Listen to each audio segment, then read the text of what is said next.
Assalamualaikum warahmatullahi wabarakatuh. Nama saya Doni Mirza Rinaldi, NIM 3103211261 dari Politeknik Negeri Bengkalis, Kabupaten Bengkalis. Di sini saya akan menjelaskan alat PA saya yang berjudul Rancang Bangun Stasiun Pemantau Cuaca berbasis Internet of Things di lingkungan Gedung Elektro Politeknik Negeri Bengkalis. Oke, langsung saja kita ke pembahasannya. Yang pertama, kita harus melihat sistem kerja alat yang saya buat. Yang pertama itu mulai. Yang kedua, inisialisasi I/O dan semua variabel. Yang ketiga itu proses menghubungkan ke jaringan. Setelah terhubung ke jaringan, maka proses selanjutnya adalah menghubungkan ke database.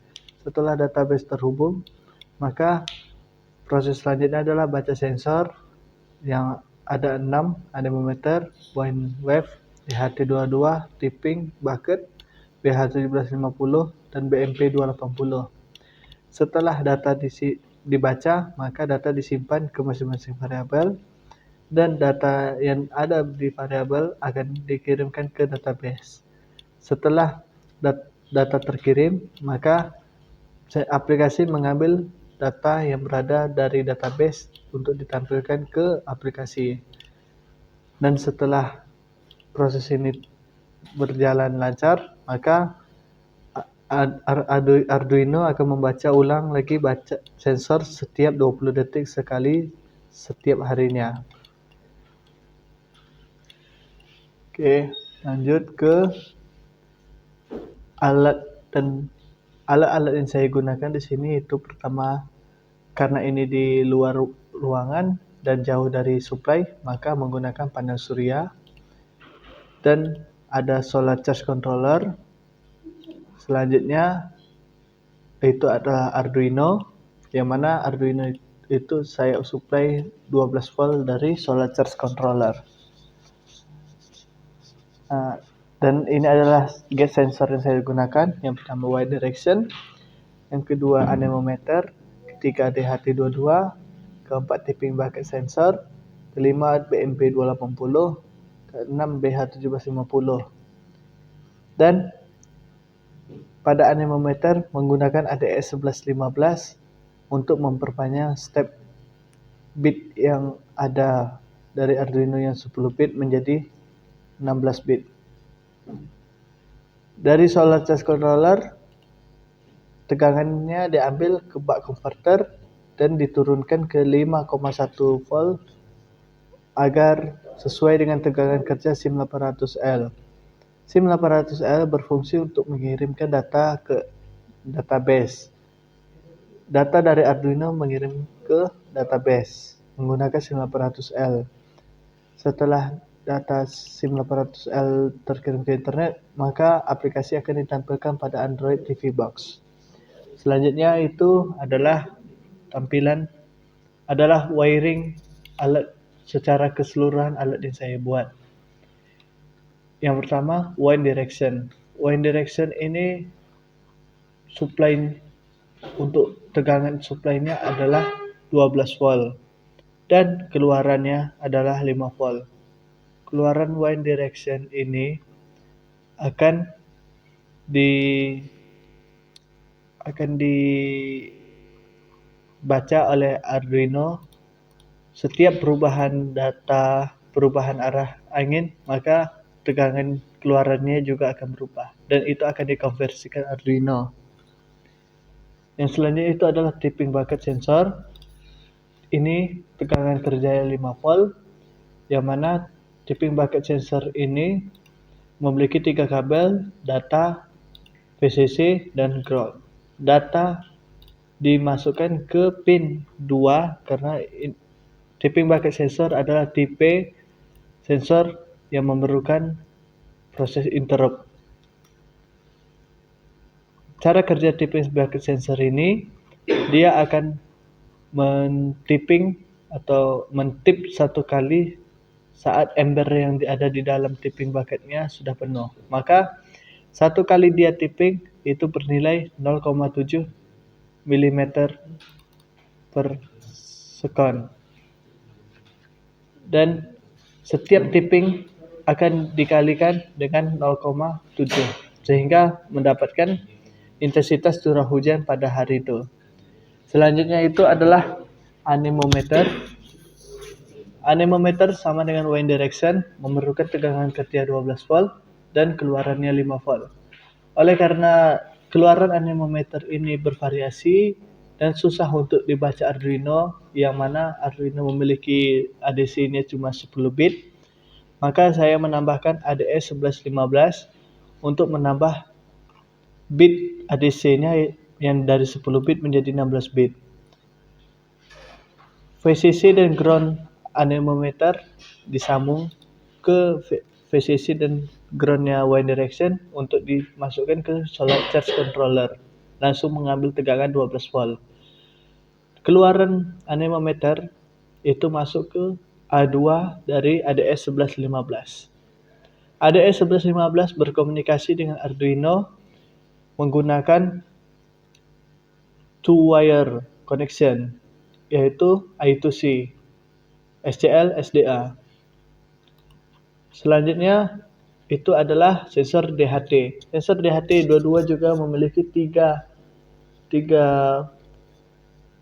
pin, VCC, ground, 5 volt, dan datanya. Datanya di sini saya konekkan ke pin 13. Wind direction tadi saya konekkan ke A0, tipping bucket sensor saya konekkan ke pin 2, dan anemometer saya konekkan ke A2 dari ADS 1115. ADS 1115 berkomunikasi ke Arduino Mega menggunakan I2C. Selanjutnya itu adalah sensor BH1750. BH1750 untuk mengukur intensitas cahaya yang berada tepat di bawah dia, di atas dia. Sensor ini memiliki komunikasi yang sama dengan ADS 1115, yaitu I2C, yang mana VCC dan GND-nya memerlukan tegangan kerja 5 volt. SCL SDA dihubungkan ke ADS 1115 dan dihubungkan ke SCL SDA yang berada pada Arduino. Selanjutnya itu BMP 280. BMP 280 juga memiliki tipe komunikasi I2C, yang mana SCL SDA-nya dijumper dari BH1750, dijumper ke ADS 1115 dan dimasukkan ke SCL SDA yang berada pada Arduino Mega. BMP 280 memiliki tegangan kerja 5 volt, sehingga tiga komponen ini dijumper ke 5 volt dan juga DHT22 ke 5 volt. Oke, selanjutnya adalah SIM 800L, yang mana SIM 800L itu tipe komunikasinya RX-TX. RX SIM 800L masuk ke pin 11, TX SIM 800L masuk ke pin 10. Tetapi SIM 800L, walaupun SIM 800L ini 5 volt, dia tidak mengambil tegangan dari Arduino Mega karena dikhawatirkan daya yang kurang pada SIM 800L. Daya puncak SIM 800L pada saat dia ingin mendapatkan jaringan itu sekitaran 1 ampere ke atas. Sedangkan Arduino Mega tidak sampai 1 ampere untuk mensuplai daya. Sehingga saya memutuskan untuk menggunakan buck converter yang inputnya dari solar charge controller 12 volt diturunkan menjadi 5,1 atau 5,2 volt ke SIM 800L. Dengan cara ini, maka SIM 800L memiliki cukup daya dan arus sehingga dia dapat bekerja, mendapatkan jaringan dan mengirimkan data ke internet. Selanjutnya itu adalah panas surya 12 volt yang diatur atau dikontrol oleh solar charge controller. Solar charge controller mengontrol panel surya dan mengontrol baterai. dan memutuskan pengecasan baterai jika sudah batas baterai, dan mengecas kembali baterai jika sudah turun ke tegangan untuk yang disarankan untuk mengecas. Oke, saya rasa itu untuk penjelasan wiring. Oke, selanjutnya itu adalah ini konseptual pertama atau prototipe pertama alat yang saya ingin buat. Yang ini adalah wind direction, ini wind direction, ini BMP 280, ini BH1750, solar panel, tipping box, panel box, dan ini adalah tiangnya yang awalnya rencana kira-kira 2 meter dengan lebar bahu 1,5 meter. Dan ini adalah penampakan setelah alat saya dirakit dan running. Yang pertama ini adalah wind direction yang paling atas. Sebelahnya ini ada anemometer. Ini adalah panel surya.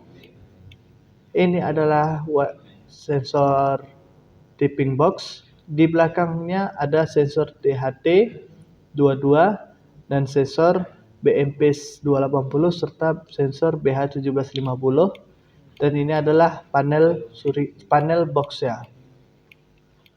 Setelah jadi, maka ukuran pasti yang saya kerjakan di sini adalah 1,5 meter, 2 meter untuk tinggi, dan lebar bahunya adalah 1,60 meter. Oke, ini adalah penampakan di dalam panel. Ada 2 lapis panel.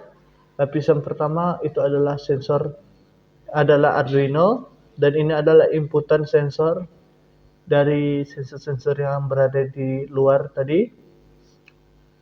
Di sini ada SIM 800L, di atasnya ada S1115. Ini adalah buck converter untuk mensuplai SIM 800L itu. Ini adalah baterai 12 volt 9000 mAh. Ini adalah solar charge controller, dan ini yang tadi adalah baterai. Ini inputan dari panel surya, ini inputan dari baterai, dan ini inputan output untuk ke beban. Dan ini adalah tampilan aplikasi yang saya buat, dan ini rencananya akan ditampilkan pada TV yang berada di kampus.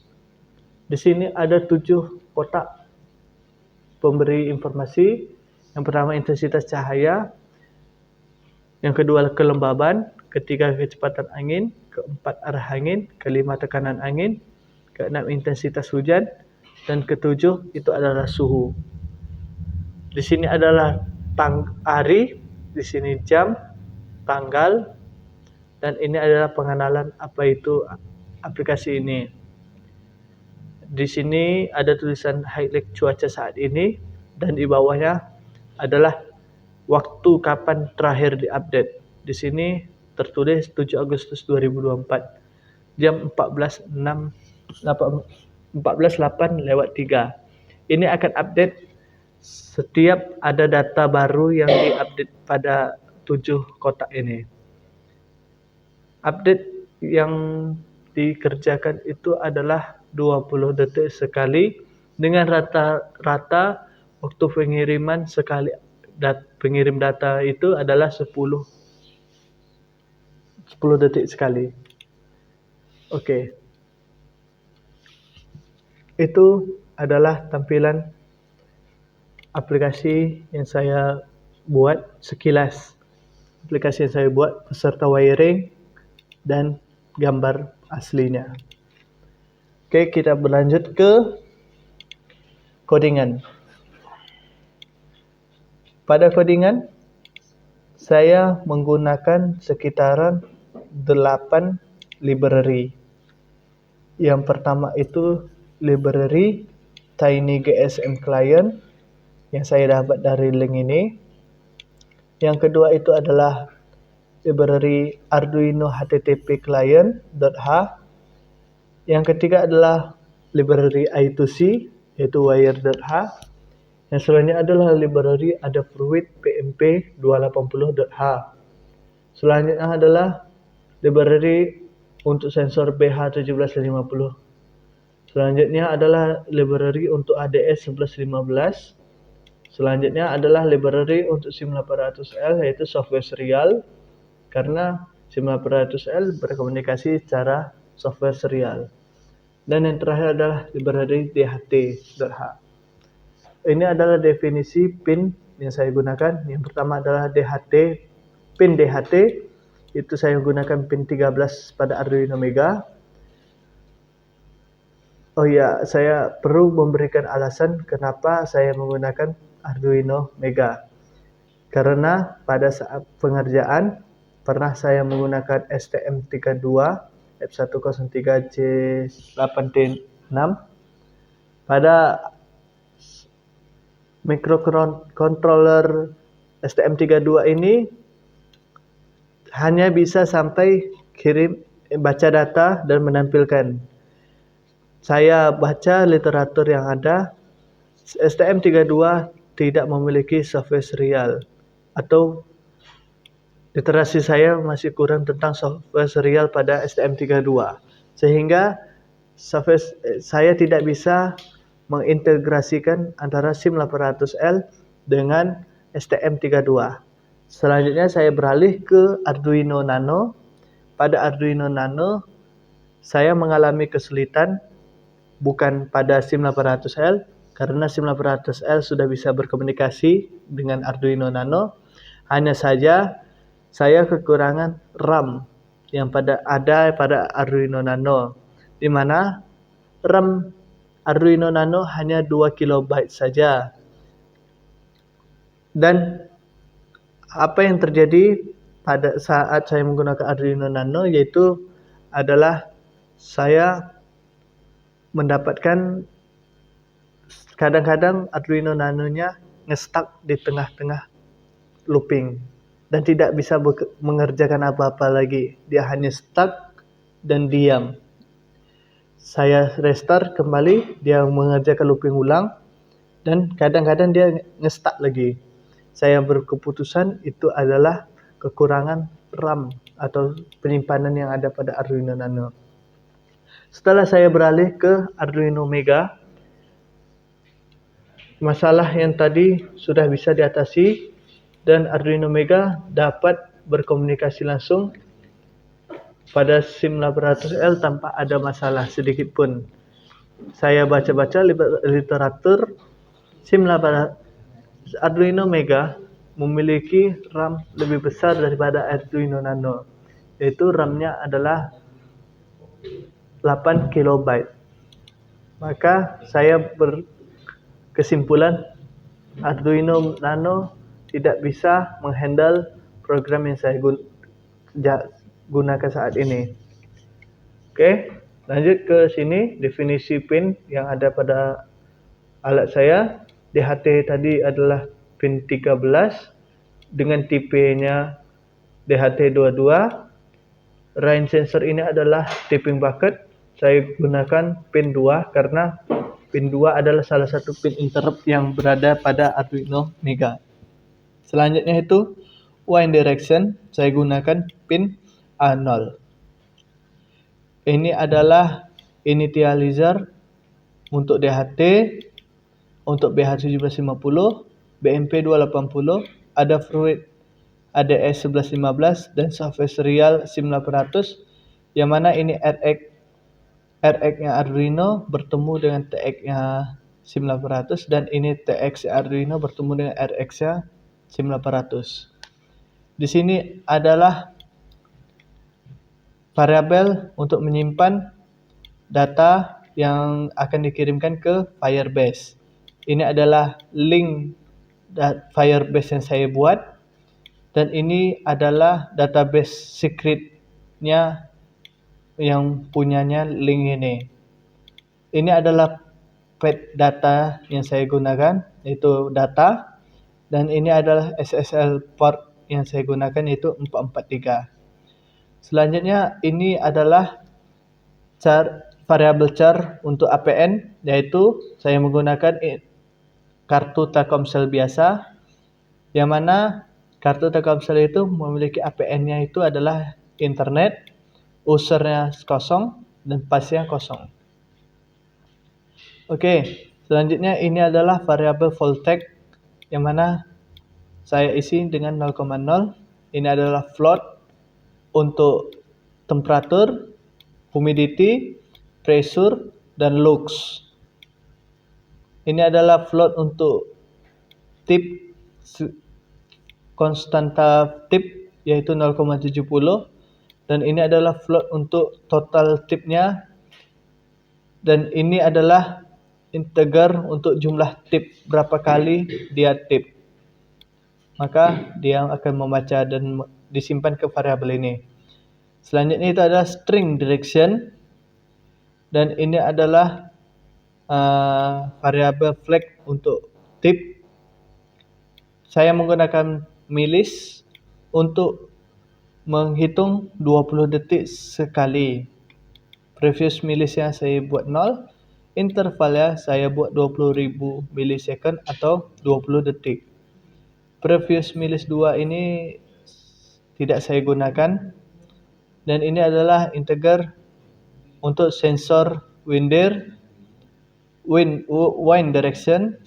Ini adalah untuk derajatnya, dan ini adalah untuk hitung.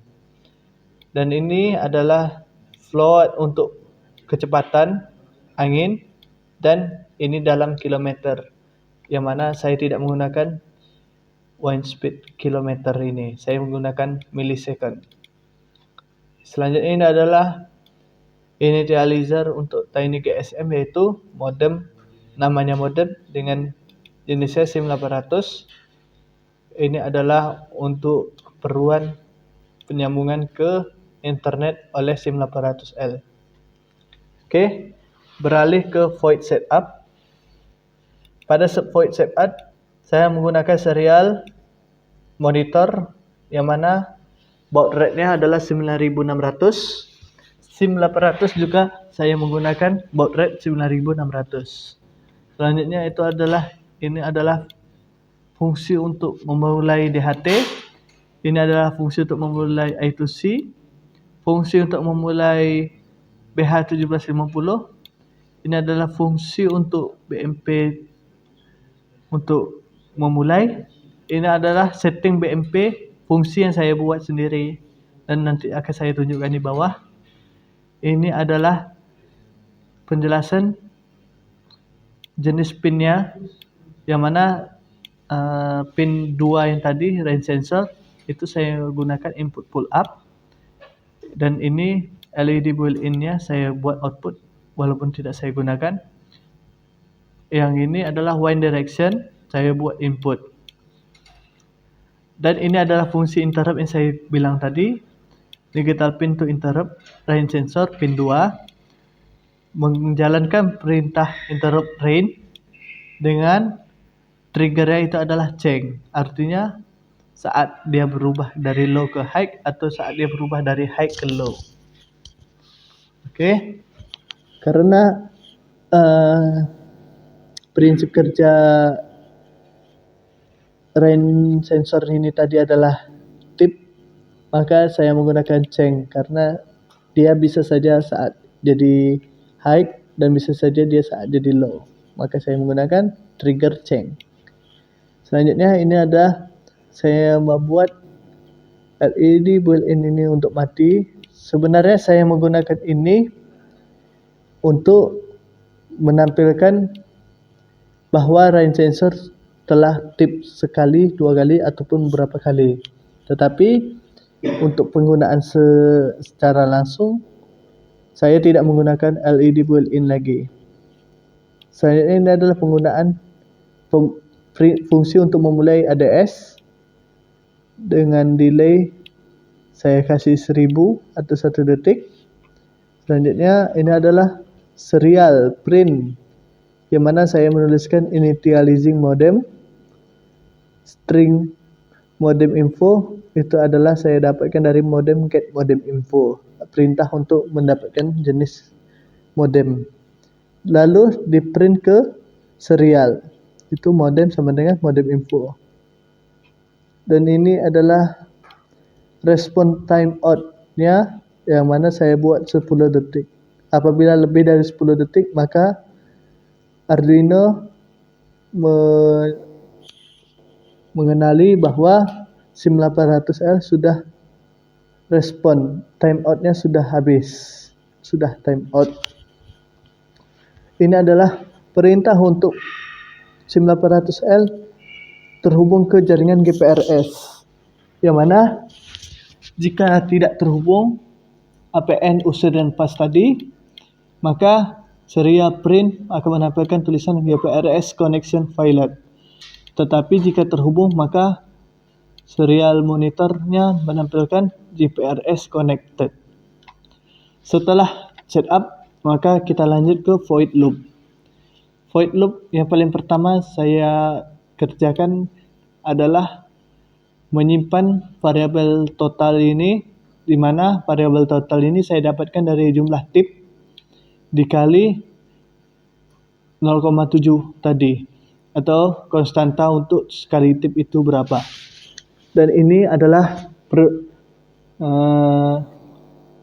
perandaian atau perbandingan jika milis atau waktu sekarang itu dikurang previous milis itu lebih besar sama dengan interval, atau ini artinya jika waktu sudah 20 detik maka serial monitor menampilkan kata mengirim data sensor. Maka yang dikerjakan adalah perintah read sensor, yang mana akan saya jelaskan di bawah, dan mengerjakan perintah kirim sensor. Setelah itu mereset previous milisnya dengan milis yang ada pada sekarang. Oke. Yang selanjutnya ini adalah setting BMP yang saya bilang tadi di void setup. Ini saya dapatkan dari example pada BMP 280. Saya sederhanakan dan saya masukkan ke dalam fungsi, sehingga cuma dipanggil pada void setup tadi. Oke, ini adalah void read sensor, yang mana perintah yang dikerjakan jika sudah 20 detik. Apa yang dikerjakan oleh fungsi read sensor? Yang pertama itu menyimpan variabel H itu dengan data DHT read humidity yang terbaru. Lalu delay 500 untuk memberikan delay pada Arduino untuk melaksanakan perintah selanjutnya, yaitu membaca temperatur dan memasukkan ke variabel T, yang mana temperatur didapatkan dari membaca fungsi read temperatur. Delay lagi 500 milisecond atau 0,5 detik. Lalu membaca pressure. Pressure didapatkan dengan cara membaca bmp.readPressure. Delay-nya 200. Sebenarnya delay tergantung kita, tidak ada ketentuannya delay-nya harus berapa. Dan yang selanjutnya itu adalah lux. Variabel lux itu untuk membaca like meter, read like level dengan delay-nya sekitaran 200. Ini sesuai dengan sistem kerja yang saya bilang tadi. Setelah database dan jaringan terhubung, maka perintah selanjutnya adalah membaca sensor dan memasukkan ke variabel. Oke, ini masih 4 parameter yang dibaca. Ada 3 parameter lagi yang harus dibaca. Bagaimana cara membaca yang 3 lagi? Oke, yang ini adalah untuk wind direction. Wind direction ini saya masukkan ke variabel sensor winder, di mana pada variabel sensor winder ini itu isinya adalah analog read dari wind direction atau dari pin A0 tadi. Setelah dibaca, maka dikonversikan ke derajat. Bagaimana cara mengkonversikan ke derajat? Itu adalah dengan menggunakan fungsi map. Yang mana map di sini itu mengubah data dari sensor Winder dari 0 ke 1023 menjadi 0 ke 360. Apa itu 360? 360 adalah jumlah derajat yang berada pada bumi ini dari 0 untuk utara dan 360 untuk kembali ke utara lagi. Oke. Setelah itu adalah proses if. Jika derajat itu lebih besar sama dengan 337,5 atau derajat kurang dari 22,5, maka direction isinya adalah utara. Jika tidak, jika derajatnya itu lebih dari 22,5 dan derajatnya itu di bawah 67,5, saya dapat directionnya itu adalah timur laut. Begitu seterusnya. Bagaimana saya mendapatkan data derajat ini dengan perbandingan ini? Saya melihat pada alat sensor wind direction yang saya beli itu sudah ada tanda utaranya. Ketika saya coba, ternyata tanda utaranya itu menunjukkan derajatnya itu adalah 30. Derajatnya adalah 0 derajat. Berarti utara setara dengan 0 derajat. Sehingga dibagi ke 16, 360 dibagi 8 arah, itu didapatkanlah data-data derajat ini. Jika derajatnya segini, maka dapatnya utara. Jika dapat derajat segini, dapatnya timur laut, dan seterusnya. Oke, data ini akan dimasukkan ke direction dan akan dikirim ke aplikasi, ke Firebase. Oke, data terakhir yang dibacanya adalah ADC, adalah wind speed atau kecepatan. Bagaimana cara membaca kecepatan?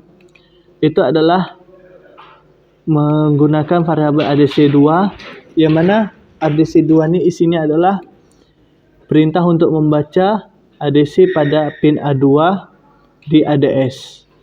Setelah dibaca, maka dikalibrasikan ke millisecond. Yang mana millisecond, baik cara mengkalibrasinya itu adalah dengan fungsi absolut atau nilainya selalu di atas 0, nilainya tidak ada minus. Ini adalah kalibrasinya, final calibration 0,0009 kali ADC2 kurang 0,2178. Ini adalah final kalibrasi yang saya dapatkan. Ini adalah wind speed kilometer per jam. Itu cukup millisecond ini dikalikan 3600 dibagi 1000. Hanya saja ini tidak saya gunakan atau tidak saya kirim. Oke, ini adalah fungsi interrupt train yang tadi. Itu isinya cuma menambahkan JTIP atau menambahkan tipnya itu 1, 2, 3 dan seterusnya dengan delay 200 untuk mengurangi deep bounce. Oke, selanjutnya adalah fungsi untuk mengirimkan data. Yang pertama itu fungsi untuk mempost ke Firebase. Yang mana data yang diperlukan itu adalah char method, string dan pad. String dan pad ini adalah data yang harus dimasukkan kemana di Firebase. Dan ini adalah HTTP client yang tadi. Integer status kode sama dengan 0. Di sini nanti akan menampung status kode dari hasil pengiriman ke Firebase. Ini adalah perintah untuk tetap terhubung ke HTTP.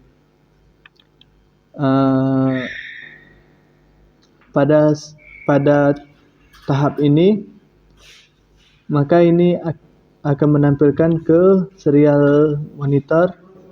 Itu adalah postnya dan mengirimkan URL. Ini adalah pecahan URL yang berada pada Firebase nanti.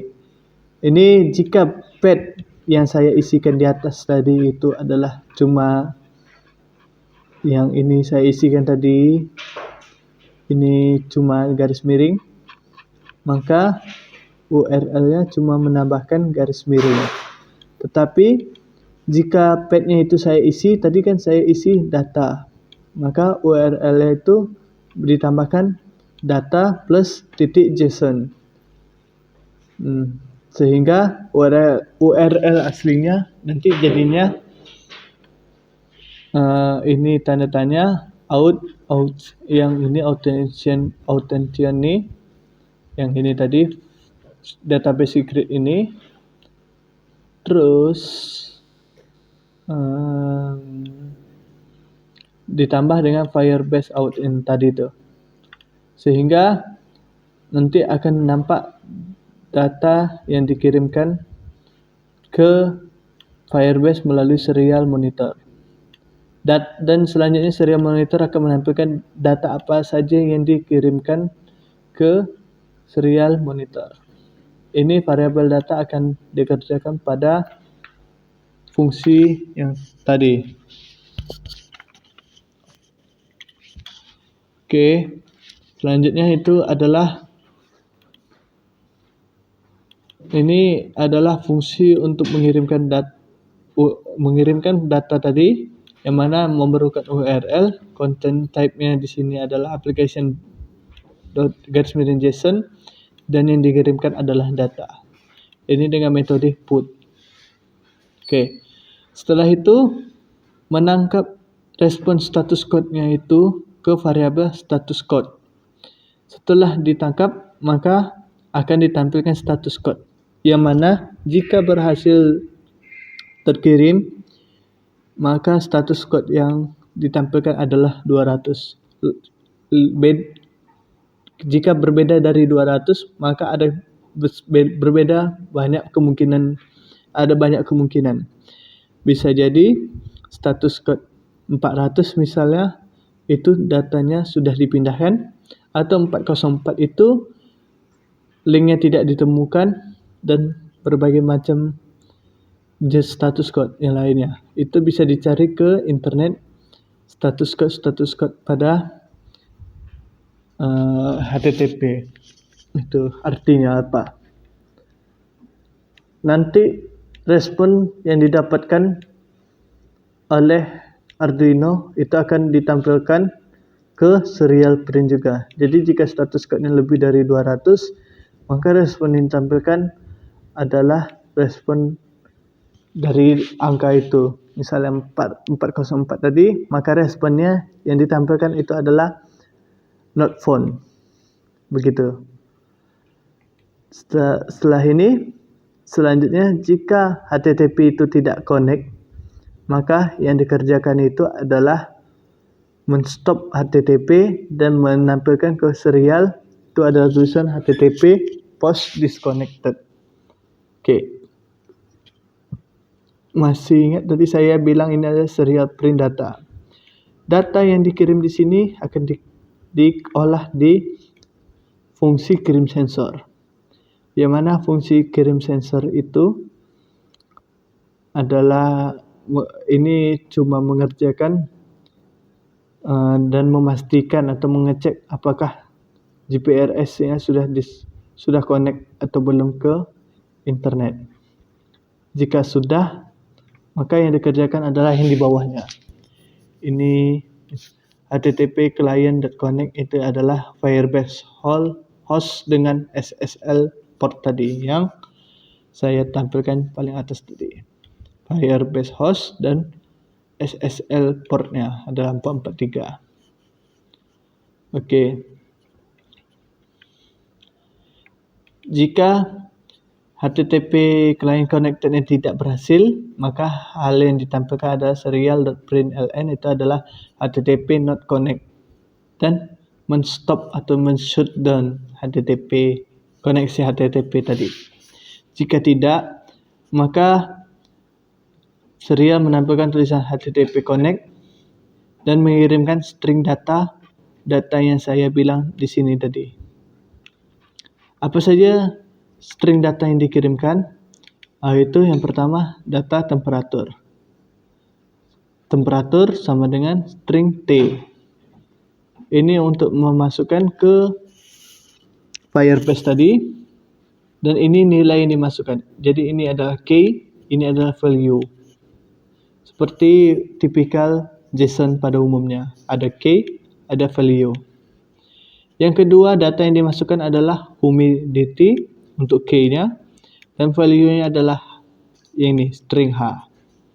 Selanjutnya itu pressure untuk K, dan string-nya itu string P untuk pressure. Selanjutnya lux, string lux, rain, string mm total, wind direction, string direction, variable direction, wind speed, string wind speed ms. Nah, ini saya bilang tadi saya tidak menggunakan kilometer karena yang saya kirim ke sini adalah millisecond. Dan yang terakhir ini timestamp, itu adalah men-trigger Firebase untuk menulis timestamp yang ada pada sistemnya. Apa itu timestamp? Timestamp ini digunakan untuk jika Anda ingat tadi, timestamp itu ditampilkan pada sini tadi, terakhir update. Jadi setiap Arduino mengirimkan data, Arduino men-trigger Firebase untuk menuliskan timestamp sehingga dapat diketahui kapan terakhir diupdate data ini. Ingat, bukan Arduino yang mengirimkan data, tetapi Arduino cuma men-trigger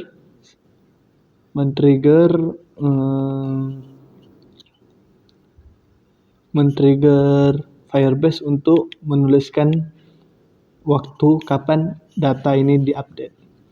Lalu mengerjakan fungsi post to Firebase, Firebase pad, data, dan HTTP client sesuai yang diminta sini tadi. Constant char method, constant string dan pad, constant string dan data, dan HTTP client itu HTTP. Oke. Saya rasa cukup untuk menjelaskan codingan secara full. Jika masih belum paham, bisa ditanyakan pada kolom komentar.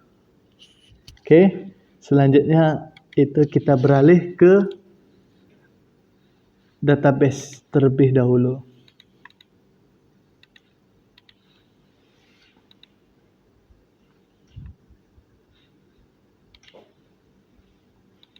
Sebentar,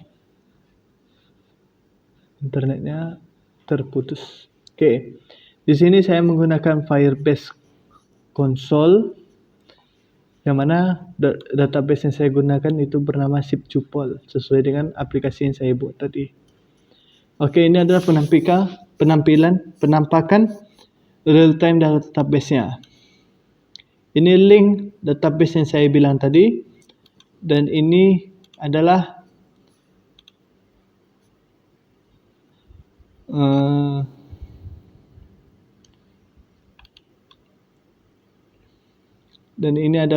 database secret yang saya bilang tadi. Oke, saya blurkan saja. Oke. Nah, di sini ada 7 tampilan sesuai yang saya bilang tadi, K, dan ini value-nya, ini K dan ini value, ini K dan value, sampai yang paling terakhir adalah K dan value. Oke, 7 parameter ini sesuai dengan kotak aplikasi yang tadi saya bilang, ada 7 kotak. Oke, ini kita lihat sebentar lagi datanya akan diupdate oleh Arduino. Nah, ini data yang sama tidak perlu diupdate Arduino, hanya data-data yang berbeda. Sebenarnya Arduino tetap mengirimkan data yang sama, tetapi pada Firebase dia tidak mengupdate karena datanya sama. Yang selalu berbeda itu adalah timestamp. Apa ini timestamp yang saya bilang tadi? Arduino men-trigger Firebase untuk menuliskan timestamp. Oke, apa maksud angka-angka yang banyak ini? Ini ketika kita copy, ketika kita copy dan kita tuliskan di sini misalnya timestamp Unix. Unix timestamp. Ini ada coding, ini ada artinya. Apa artinya di sini? Kita pastikan timestampnya. Kita convert. Ternyata timestamp yang ini tadi itu datanya adalah ini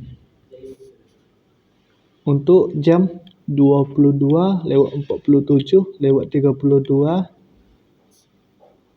tanggal 22 Agustus hari Kamis dengan GMT 0 plus 7.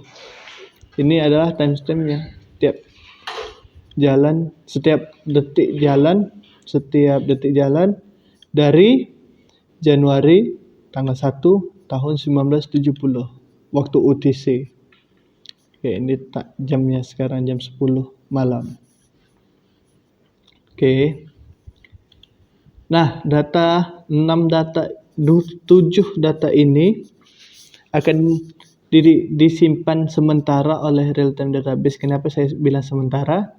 Ketika ada data baru, maka data lama ini akan dihapus dan digantikan dengan data baru. 7 data ini akan disimpan sementara oleh Firebase. Lalu kita berlanjut ke aplikasi yang saya bikin tadi, itu MIT App Inventor. Yang mana MIT App Inventor ini saya membuat 2 screen. Yang pertama ini adalah screen untuk halaman splash screen. Hanya sederhana. Ada image, ada label, dan ada linear progress, dan ada jam. Ini hanya logika yang saya gunakan pada splash screen. Ketika screen dimulai, maka akan men-set clock-nya tuh untuk mulai menghitung. Ketika clock-nya sudah habis waktu untuk menghitung, maka yang dilakukan adalah open another screen. Screen name-nya itu adalah main screen. Jadi di sini saya menggunakan timer 5 detik untuk membuka open screen yang lain, itu main screen. Ini tampilan splash screen yang saya bilang tadi, dan ini adalah tampilan main screen-nya. Di sini terlihat sangat berbeda dengan yang ada di HP tadi karena ini masih model yang lama dan belum update. Jika ingin bikinnya lebih dinamis, saya sarankan bikinnya di Kodular. Karena sama tetapi berbeda tampilannya. Kodular lebih dinamis daripada App Inventor. Sebelah kiri ini adalah interface, layout, media, drawing, maps, charts, data science, sensor, sosial, dan seterusnya.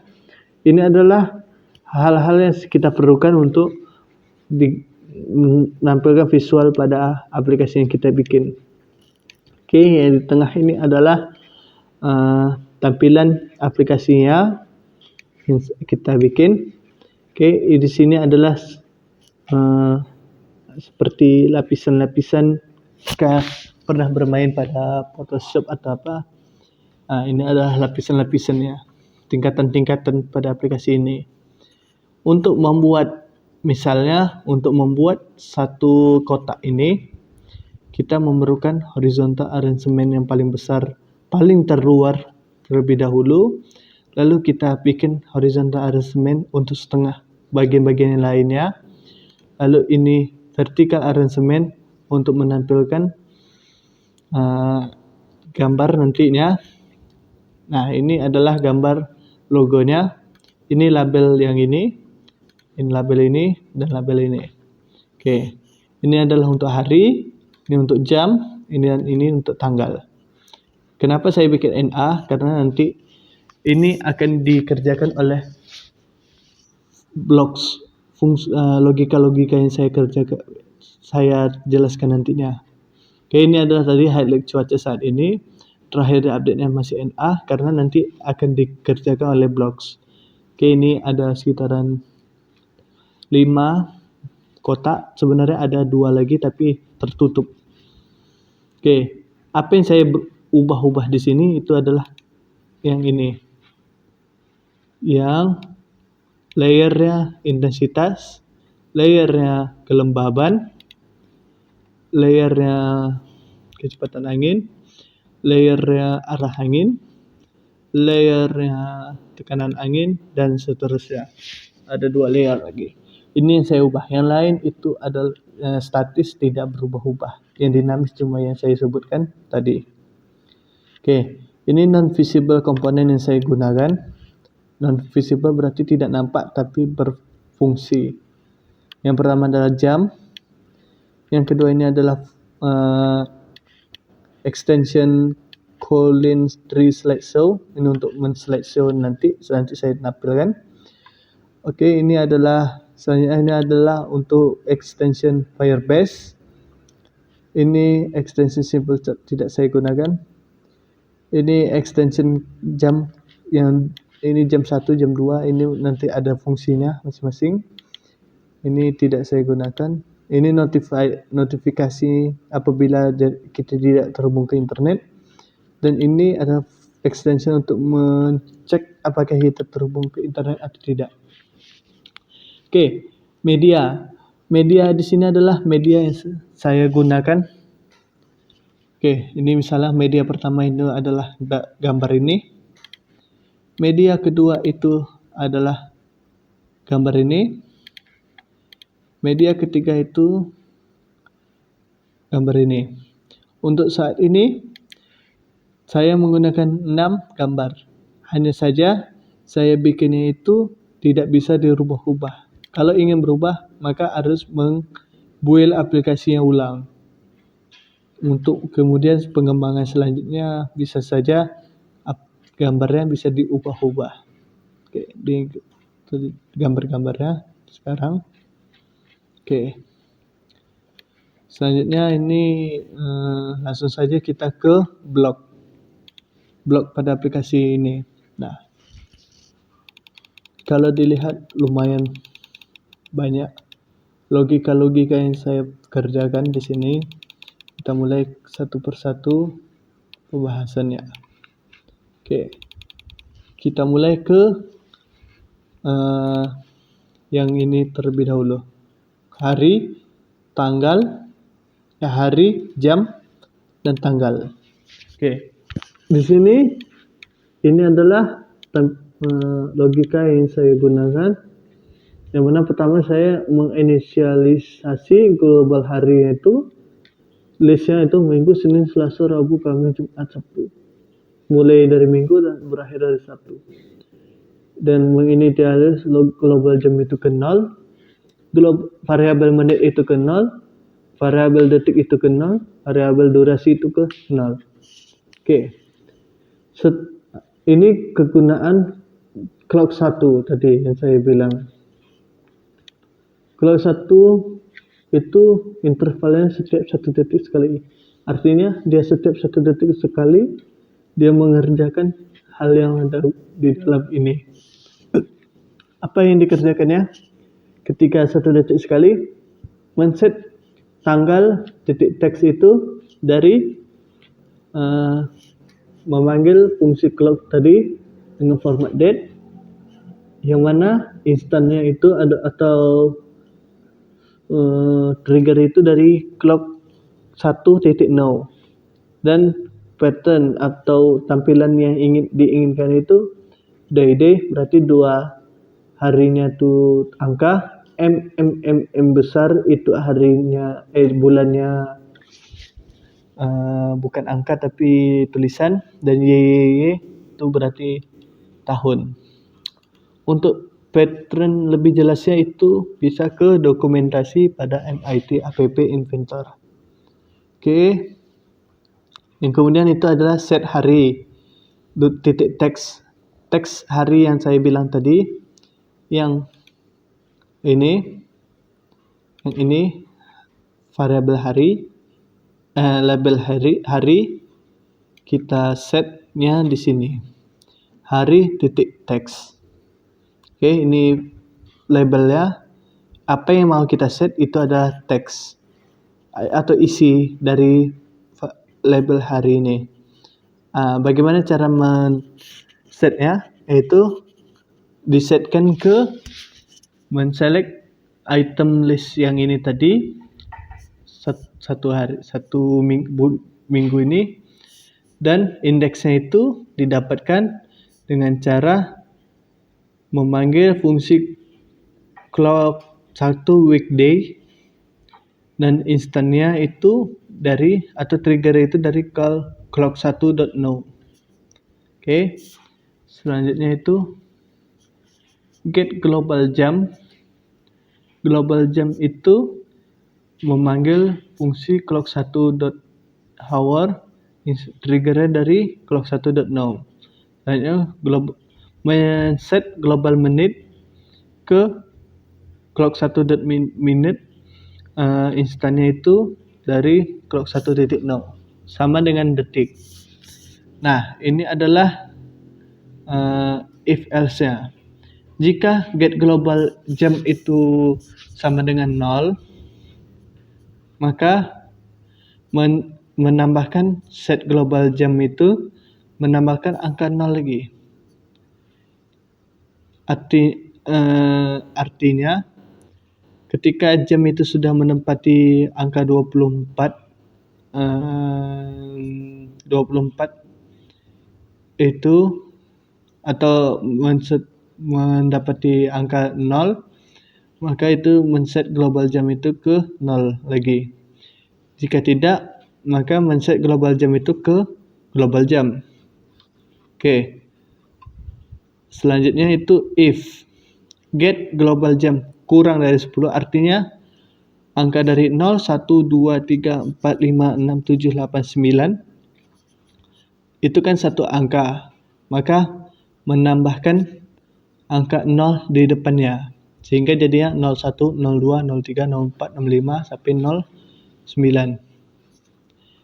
Jika tidak, maka global jam itu ya tampilan global jam yang biasanya itu 10, 11, 12, 13 sampai 23.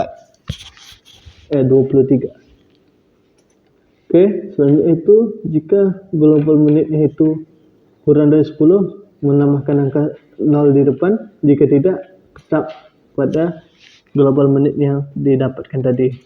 Sama dengan detik juga demikian, dan menampilkan label jam ini tadi, label jam yang ini tadi,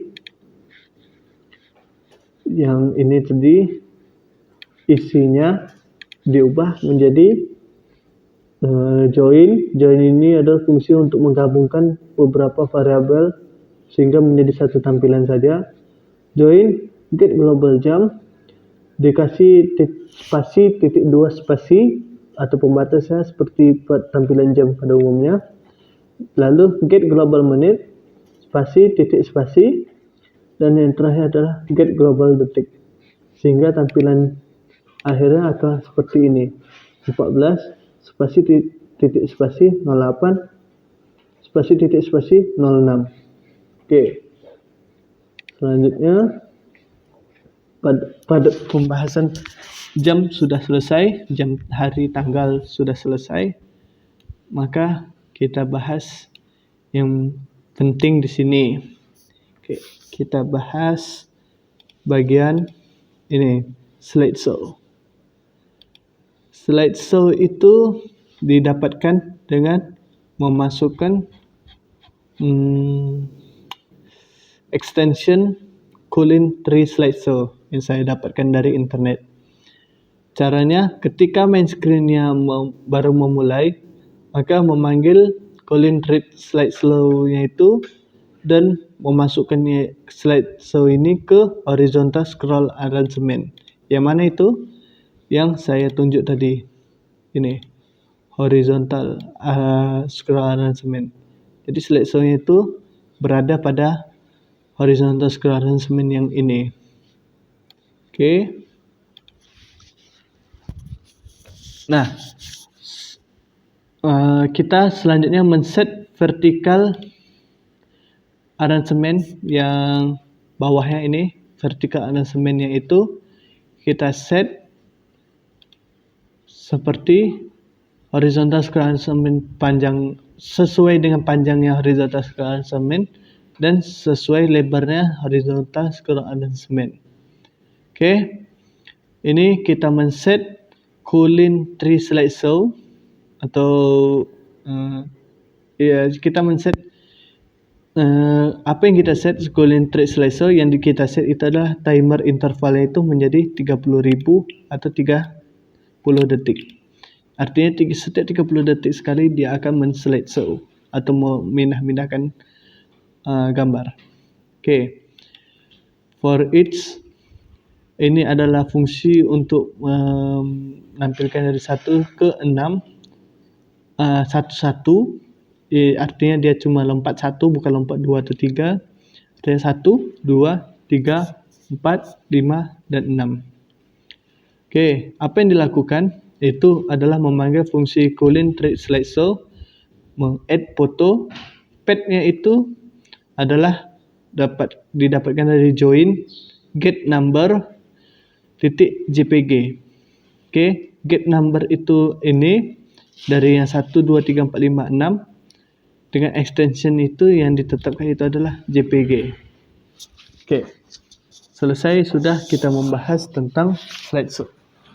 Selanjutnya yang kita bahas itu adalah data pada Firebase. Oke, data pada Firebase ini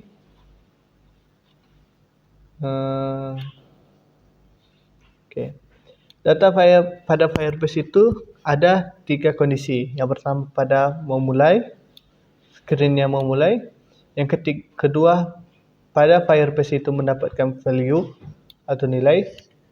Dan yang ketiga pada saat data pada Firebase itu berubah, maka diambil data ulang lagi. Oke, kita bahas pertama.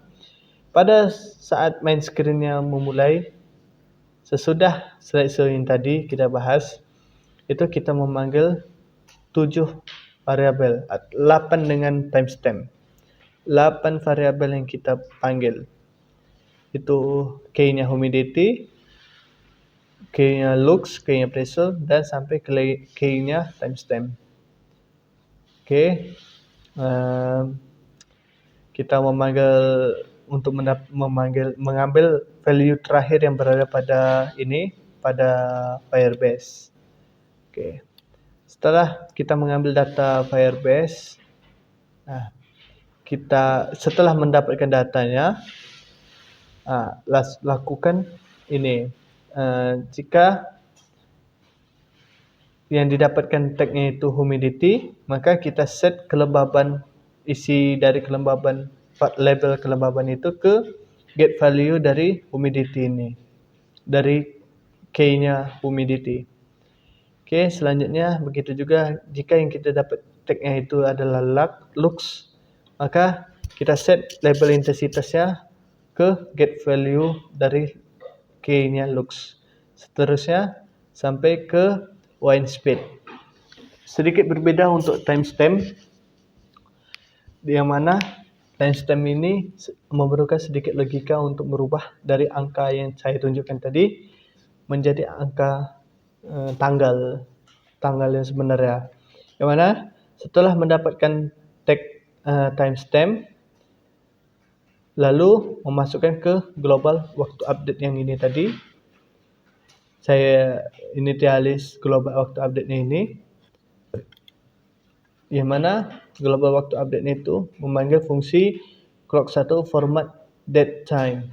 Instannya itu yang tadinya call clock1.now, kita ubah menjadi get value. Artinya instannya itu isi data dari timestamp, dan patternnya itu atau hal data yang ingin kita tampilkan formatnya itu dd, yy, kk. KK ini menampilkan data itu 24 jam, bukan 12.12. Kalau HH baru 12.12. Selanjutnya mm itu menit, ss itu detik. Oke. Lalu men-set label 25. Ini label 25 adalah label timestamp atau waktu terakhir update itu ke variabel yang ada di global waktu update tadi. Oke. Selanjutnya, ketika data pada Firebase ada saja data salah satu yang berubah, maka aplikasi akan mengambil data ulang. 8 data ini akan diulang dan disimpan bukan disimpan tapi ditampilkan ke aplikasi. When data change 7 ini sama dengan yang got value tadi. Oke. Nah, ini yang saya bilang tadi, net itu untuk mengecek apakah ada jaringan yang terputus atau tidak. Jika terputus, maka meng-call notifier, so message dialog. Message-nya ini adalah oops, tampaknya kami terputus dari server. Periksa kembali jaringan Anda. Title-nya jaringan terputus, button text-nya cuma tulisan OK. Oke. Dan satu lagi logikanya, jika main screen-nya itu di backtrace atau dikembalikan, maka yang dikerjakan adalah close application langsung. Artinya jika sekali dibalikkan langsung mengeluarkan aplikasi. Oke, begitu. Saya rasa sudah cukup untuk membahas tentang app inventor ya. Jika ada pertanyaan tentang Firebase dan tentang MIT app inventor, bisa ditulis di kolom komentar. Oke, selanjutnya saya akan menampilkan data yang saya menampilkan aplikasi yang saya install pada HP saya sendiri. Oke, ini adalah tampilan di HP aplikasi yang telah saya buat dan saya build tadi dengan nama SipCupol dengan logo dengan icon seperti gambar petir ini. Oke, ini tampilan saat dibuka. Ini berjalan 5 detik, lalu splash screen-nya akan berpindah ke main screen. Main screen yang saya sebutkan ini adalah ini. Oke, di sini header yang cuma gambar biasa. Di sini ada slideshow. Di sini hari, sini jam, dan sini tanggal, dan sini ada tulisan pengenalan pada aplikasi ini. Slideshow akan berjalan 30 detik sekali. Nah, berarti sudah 30 detik, maka dia berjalan lagi. Oke, di sini adalah highlight cuaca saat ini, yang mana terakhir di update ini adalah 22 Agustus 2024 jam 23.14.35. Nah, ini berubah jadi 2024 23.15.06. Oke, intensitas cahaya pada malam hari ini di tempat saya itu ada 0 lux. Kelembaban itu ada 100%. Kecepatan anginnya 0,03 berarti tidak berangin. Arah anginnya itu adalah utara. Tekanan udaranya itu sekian 101.357,62 HPA. Intensitas hujannya cuma 0 karena tidak ada hujan.